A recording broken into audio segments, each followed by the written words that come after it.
Selamat datang di channel BH Korslet. Dukung kami dengan komentar Anda, atau like aja dulu kan itu gratis. Thank you ya. Hehehe.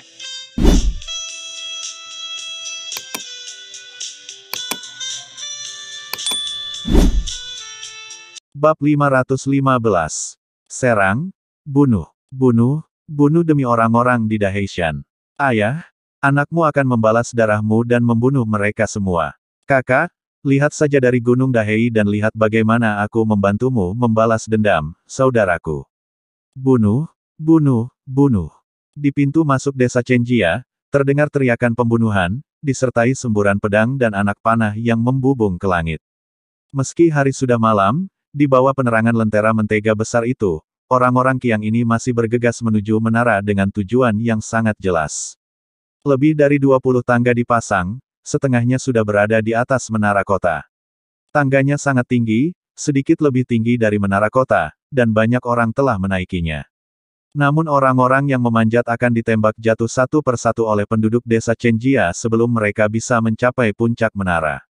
Di puncak menara kota, para pemanah menembaki mereka dengan sangat berirama. Sebagai unit pemanah yang sangat terlatih, mereka memiliki pembagian kerja yang jelas. Setiap kelompok memiliki posisi sasaran tembak yang tetap.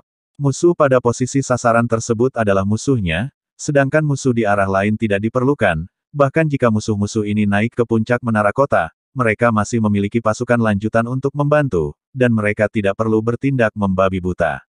Hasilnya adalah pengambilan gambar titik sangat penuh, tidak akan banyak pengambilan gambar yang berulang-ulang, dan orang-orang Qiang yang ambisius telah berhasil dibawa pergi satu demi satu. Orang-orang Qiang bergegas, dan orang-orang Qiang jatuh lagi, dengan sangat teratur, seperti permainan menara pertahanan yang sangat besar. Orang-orang Qiang terkuras dengan sangat cepat. Inilah alasan utama mengapa Chen Ce berusaha keras untuk membakar pegunungan Daheishan dan kemudian memikat kelompok orang Qiang ini ke sini. Jika ini adalah perang di lingkungan terbuka, meskipun pihak kita menang, pasti akan menimbulkan banyak korban jiwa. Alangkah baiknya sekarang, musuh bisa langsung bergegas dan mati, dan mereka hanya memakan beberapa anak panah.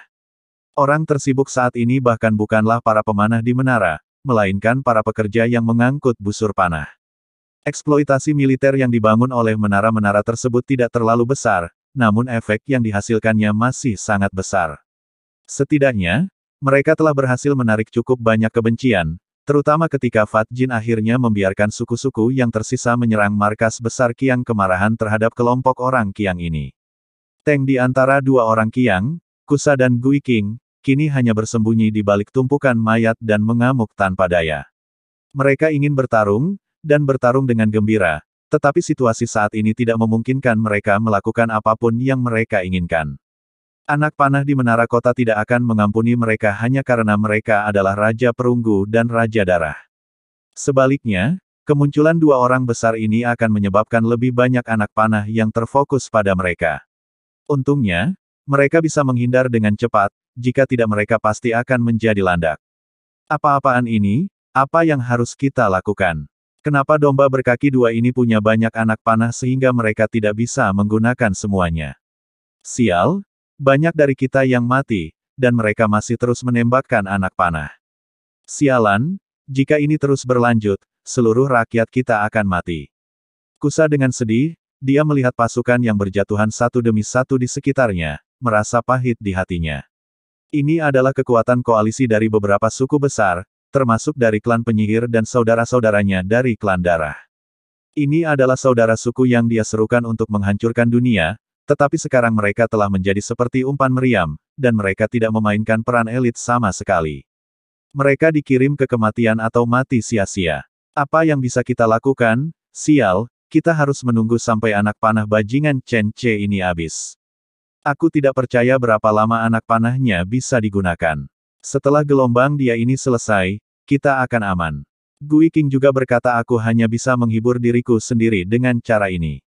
Suku Perunggu juga memiliki banyak busur dan anak panah, jadi dia menilai berdasarkan pengalaman mereka bahwa seorang prajurit dengan 10 hingga 20 anak panah dapat mencapai langit, dan pasukan di desa Chenjia ini membunuh 20.000 orang sepersepuluh dari mereka adalah pemanah. Jika kita lebih santai, jumlahnya akan menjadi 2 hingga 3.000 orang.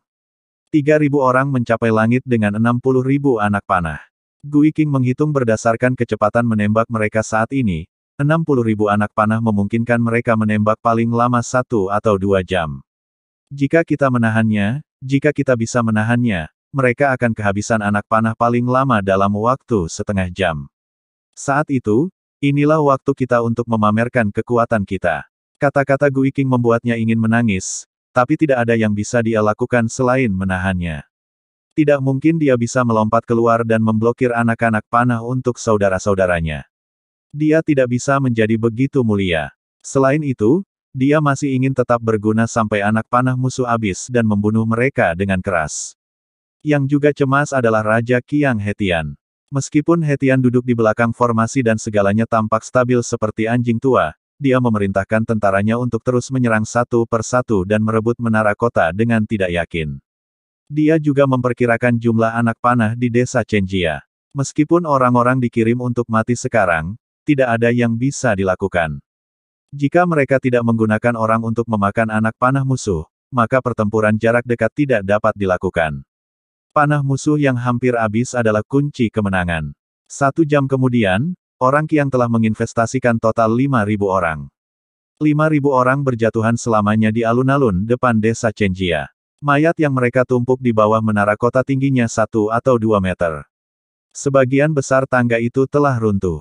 Sekalipun belum jatuh, beberapa yang berdiri di atas menara hanyalah alat untuk menarik orang Qiang lainnya.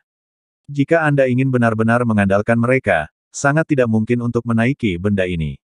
Para pemanah di tembok kota desa Chenjia telah digantikan oleh kelompok ketiga, dan efektivitas tempur mereka masih cukup utuh, tidak terlalu sulit untuk menghadapi satu kelompok untuk sementara waktu. Konsumsi anak panah di desa Chenjia sama seperti perkiraan Gui King dan lainnya.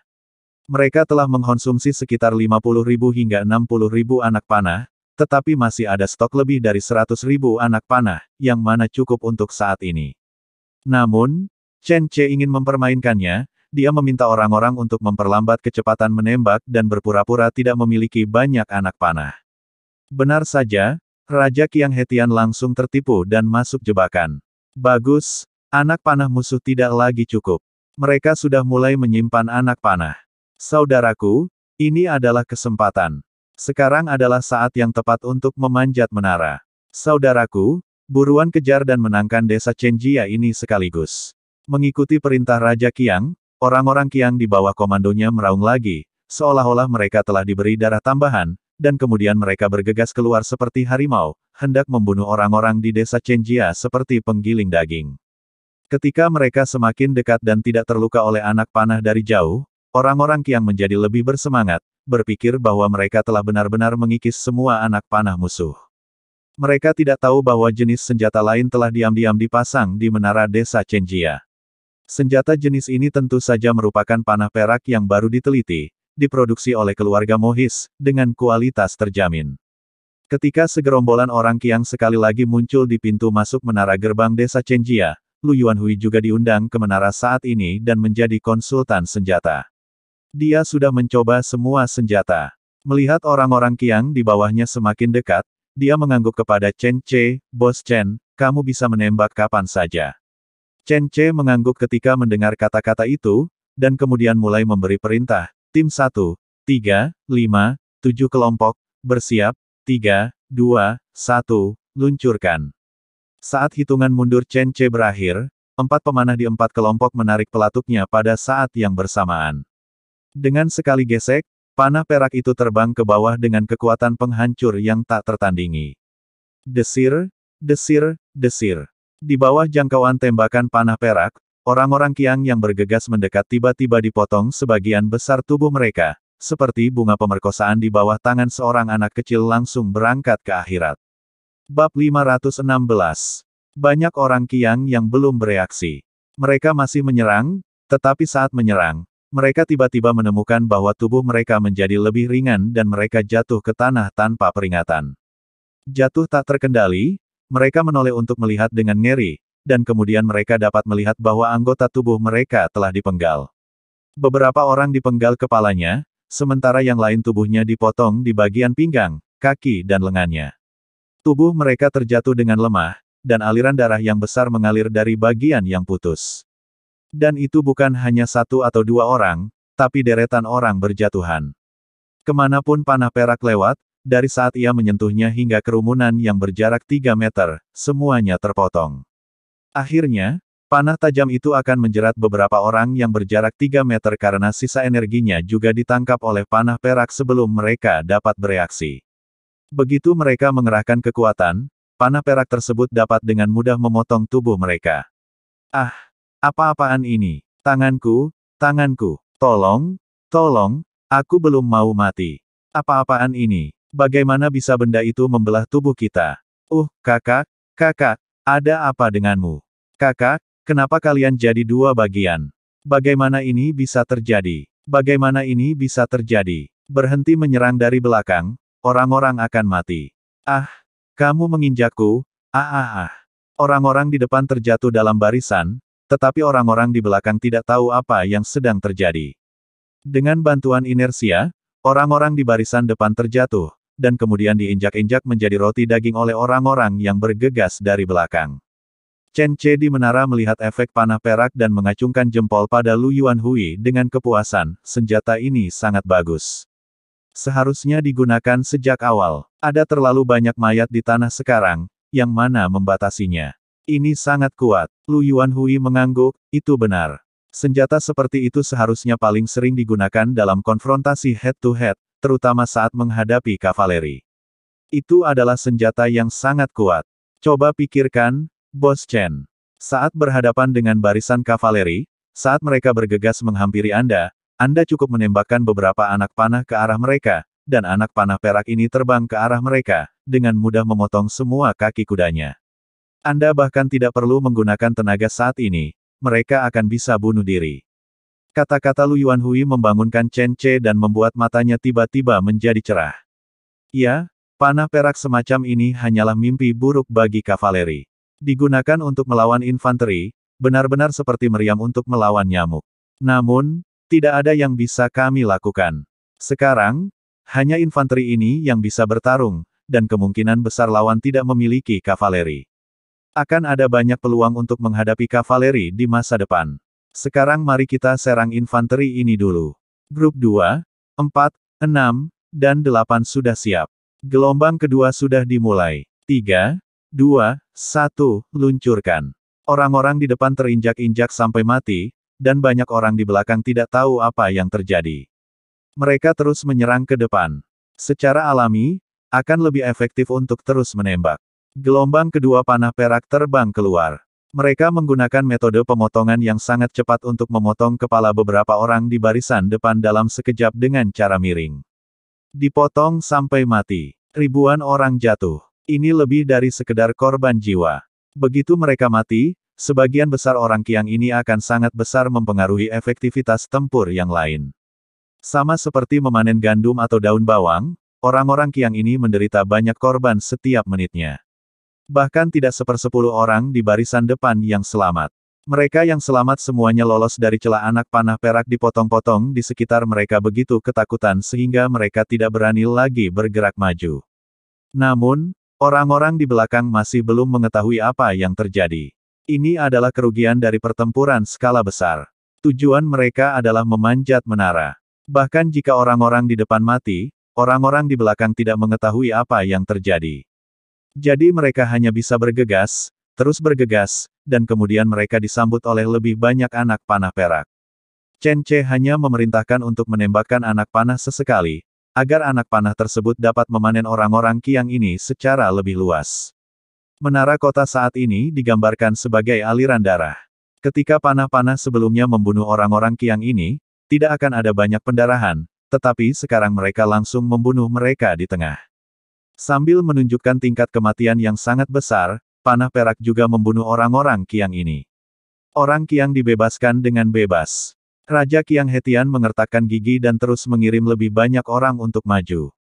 Meskipun dia menyadari bahwa mengirim lebih banyak orang hanya akan menyebabkan kematian, tetapi dia tidak punya pilihan lain. Sekarang suasana sudah mencapai titik ini, pilihannya hanya bertarung atau mati.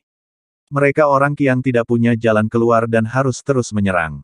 Setelah lebih dari setengah jam pertempuran, 4 hingga 5.000 orang lainnya jatuh sepenuhnya di sebidang tanah ini, dan di antara 4 hingga 5.000 orang ini, hanya sedikit orang yang menyentuh tembok kota sebelum mereka benar-benar jatuh di tanah. Akumulasi mayat yang mengerikan mencapai ketinggian yang mengerikan, membuat semua orang melihatnya dengan ngeri. Baik Kusa maupun Gui King tidak mundur. Mereka tetap bersembunyi di tumpukan mayat dan menyaksikan rekan mereka dibantai satu demi satu. Mereka merasa kasihan pada saudara-saudara ini, tetapi mereka juga tahu bahwa tidak ada yang bisa mereka lakukan untuk mengatasinya. Sekarang mereka hanya bisa menunggu sampai saat Chen Che dan yang lainnya kehabisan amunisi senjata, maka akan menjadi waktu untuk kebangkitan mereka. Apakah orang-orang ini gila? Mengapa mereka masih memiliki senjata seperti itu? Bagaimana mereka melakukannya? Bagaimana mereka bisa membunuh semua orang sekaligus? Apakah masih ada keadilan? Kusa si roh jahat yang menangis itu tersembunyi di dalam mayat, dan seluruh tubuhnya dalam kondisi yang buruk. Gui King berada kurang dari 10 meter darinya, berkeringat dingin saat dia melihat saudara-saudara Qiang mereka yang jatuh. Untungnya, keduanya tiarap di tanah. Jika mereka berdiri, tubuh mereka akan terpotong-potong seperti orang-orang itu. Sialan, bajingan Chen Che ini jadi gila. Berapa banyak hal yang dia sembunyikan. Gui King begitu ketakutan hingga telurnya hampir menyusut ke perutnya saat dia melihat kekuatan panah perak ini. Itu terlalu menakutkan. Jika mereka tidak jatuh tiarap dengan cepat, jika Chen Che tidak segera mengeluarkan senjata seperti itu, mereka pasti akan bergegas ke jalan. Meskipun mereka kuat, mereka juga merupakan tubuh fana, dan mereka tidak dapat menahan kekuatan panah perak. Jadi setelah melihat orang lain jatuh, keduanya merasakan jantung mereka berdebar kencang, diam-diam berseru bahwa mereka benar-benar beruntung. Di sisi lain, He Tian juga menyaksikan anak buahnya disingkirkan. Dia memegang senjata itu erat-erat di tangannya, berharap dia bisa bergegas maju dan bertarung secara langsung. Tapi dia mengandalkan kemauan kuatnya untuk bertahan. Aku tidak boleh mengacau, aku tidak boleh mengacau. Jika aku mengacau, aku benar-benar putus asa. Tapi senjata apa ini? Sangat kuat. Itu benar-benar bisa memotong orang-orangku seperti daun bawang. Apa-apaan ini? Apa-apaan ini? He Tian mengutuk dalam hatinya. Bagaimana lagi He Tian bisa menjadi penyelamat orang-orang Qiang? Dalam situasi ini, semua orang bingung, tapi dia dengan cepat memikirkan tindakan balasan setelah mengalami kerugian untuk sementara waktu. Kemudian He Tian dengan cepat membuat pengaturan meskipun dia tidak tahu banyak tentang Silver Arrow atau panah perak. Bab 517. Ayo, potong beberapa dahan yang lebih tebal, potong saja bagian atasnya. Nanti puluhan orang akan membawanya, berjalan di depan, mencegat anak panah musuh di depan, cepat. Lakukan, cepat pergi. Harus dikatakan bahwa otak He Tian cukup bagus. Dalam hal IQ dibandingkan orang Qiang pada umumnya, dia dianggap beberapa tingkat di atas yang lain. Meskipun bawahan rakyat Qiang memiliki otak yang buruk, mereka mematuhi perintah Raja Qiang mereka. Saat itu juga, beberapa orang berangkat untuk melaksanakan perintah He Tian. Tak butuh waktu lama bagi mereka untuk menebang banyak tiang kayu lalu langsung menuju ke depan medan pertempuran. He Tian memperhatikan dari belakang, dia melihat orang-orang ini memegang tiang kayu dan mencapai depan, dan mereka segera diserang oleh panah perak dari menara. Efeknya, meskipun panah perak itu kuat, ketika mengenai tiang kayu, seolah-olah ia menghadapi musuh alami. Anak panah perak yang dapat dengan mudah memotong tubuh manusia, ketika mereka bertemu dengan tiang kayu tersebut, mereka menusukkannya ke dalamnya. Meskipun mereka juga memotong beberapa tiang kayu tersebut, mereka tidak dapat melakukan, seperti halnya pada tubuh manusia, dan daya tembusnya benar-benar berbeda dengan saat menusuk tubuh manusia. Ketika tubuh manusia terkena panah perak, ia akan hancur total. Namun ketika panah perak mengenai tiang kayu, hasilnya benar-benar berbeda. Bahkan tiang kayu sepanjang 10 meter tidak dapat ditembus sepenuhnya, kerusakan yang ditimbulkannya kurang dari kerusakan maksimal 2 konsep di awal. Iya, aku akhirnya bisa menahan hal yang penuh kebencian ini. Hahaha, mari kita lihat cara lain apa yang bisa dilakukan kalian, domba berkaki dua, untuk menghadapi kami. Bunuh mereka, domba berkaki dua ini tidak ada hubungannya dengan kita sekarang saatnya memakan semuanya.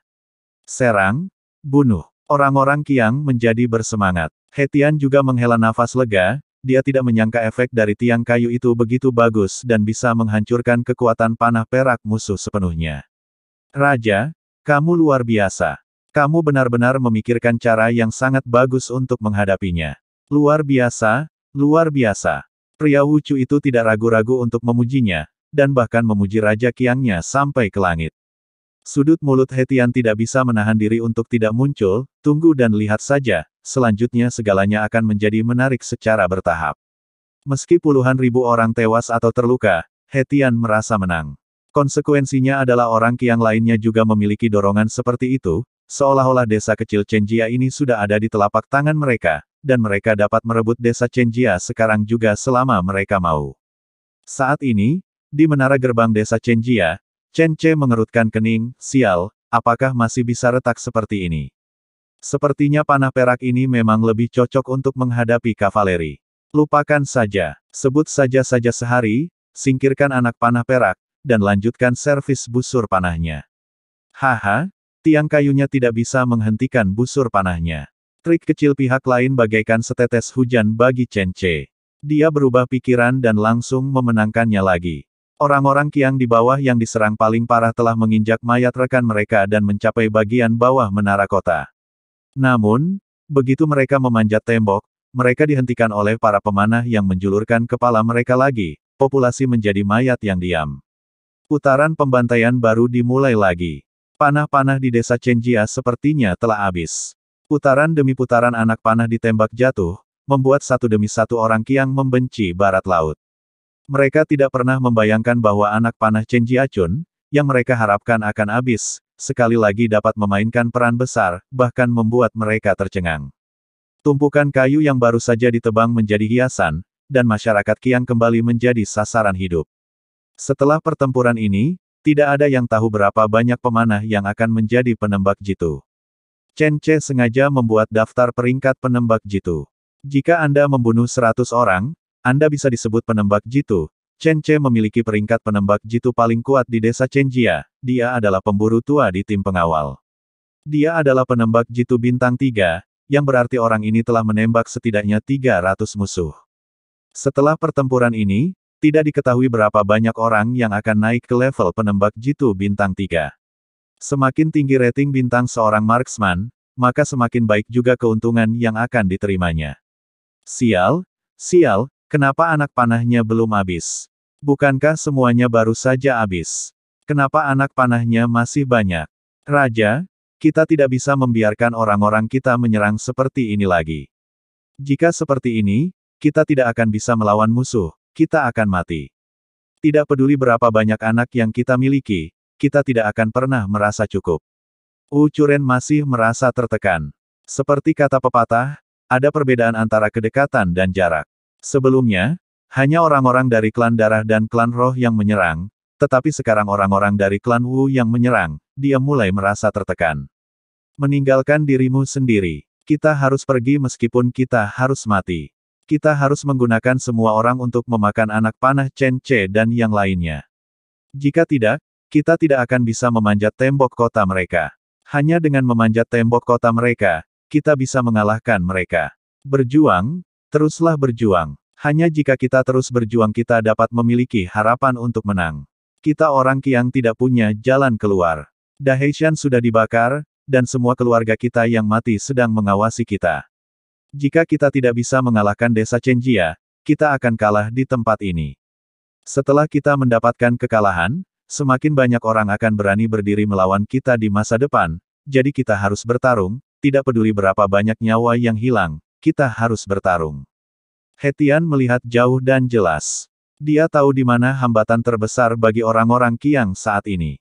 Selama Chen Ce dikalahkan, semuanya akan baik-baik saja. Di sisi lain, jika Chen Ce bukan lawannya, semuanya akan berakhir. Baginya, orang Qiang tidak perlu mundur, hanya maju. Orang-orang Wucu tidak dapat membujuk mereka, dan hanya bisa menyaksikan tanpa daya ketika semakin banyak orang meninggal. Orang-orang Qiang berkumpul satu persatu, dan Chen Ce juga menggunakan taktik. Dia tidak langsung membunuh mereka semua dari jarak jauh, tetapi perlahan dan tentatif melepaskan beberapa dari mereka. Dia bahkan membiarkan beberapa dari mereka memasuki menara. Namun, Yang tidak mereka ketahui adalah bahwa orang-orang Qiang yang melompat ke menara memiliki setidaknya 3 anak panah yang diarahkan ke mereka segera setelah mereka mendarat. Bagaimana mereka tahu bahwa ini adalah jebakan psikologis yang sengaja dipasang terhadap mereka? Orang-orang Qiang hanya tahu bahwa seseorang telah bergegas ke arah mereka, dan mereka masih memiliki harapan. Jadi orang-orang Qiang di belakang melolong dan menjerit, seolah-olah mereka dipukuli sampai mati. Saudaraku, seseorang telah bergegas. Saudara-saudara di depan telah menyiapkan jalan untuk kita. Kita hanya perlu menginjak mayat mereka untuk memanjat. Saudara, cepatlah maju. Demi kerabat dan saudara kita yang telah meninggal dari orang Qiang di Gunung Dahei, bunuh semua domba berkaki 2. Saya orang pertama yang membunuh di menara. Selama saya membunuhnya, saya akan menjadi pahlawan di antara orang-orang Qiang. Membunuh, bunuh, bunuh, bunuh, bunuh, bunuh, bunuh, bunuh, bunuh, bunuh. Teriakan pembunuhan mengguncang langit, dan semangat masyarakat Qiang pun bangkit. Mereka seperti banteng yang marah, bergegas menuju menara kota desa Chenjia, seolah ingin membelah batu bata tembok kota. Beberapa dari mereka sudah bermata merah. Meskipun mereka tidak membunuh satu pun orang Dasu, mereka masih bermata merah. Jadi alih-alih memanjat menara, beberapa dari mereka malah menghancurkan gerbang kota. Ada lebih sedikit orang dan lebih sedikit mayat di sisi gerbang kota ini, dan gerbang itu tersembunyi, sehingga banyak orang merasa lebih baik membukanya dari gerbang kota daripada menyerang kota secara langsung. Setidaknya di sini kamu tidak akan langsung mati tertembak anak panah dari atas. Semakin banyak orang yang menyerang gerbang kota dari sini. Mereka menggabungkan upaya mereka untuk melawan tumpukan kayu besar, dan kemudian menyerang menara kota lagi dan lagi. Ini akan segera dibuka, semuanya, tolong bekerja lebih keras. 1, 2, 3, pukul. 1, 2, 3, pukul. Saat Anda melihat retakan itu akan segera pecah. Mari kita bekerja sama. Semakin banyak orang melintasi garis api dan bergabung dengan mereka saat mereka menabrak tembok. Namun, hanya mereka yang berada di sisi terdalam yang dapat menghindari serangan panah di kepala mereka, dan banyak orang di luar yang masih akan mati. Tetapi dengan dorongan dari orang-orang Qiang di dalam, semakin banyak orang yang bergabung. Dan di dalam gerbang kota, sekelompok orang melihat ke arah gerbang kota pelat baja yang tidak bergerak dengan wajah yang tidak bisa berkata-kata. Bersambung ke bab selanjutnya.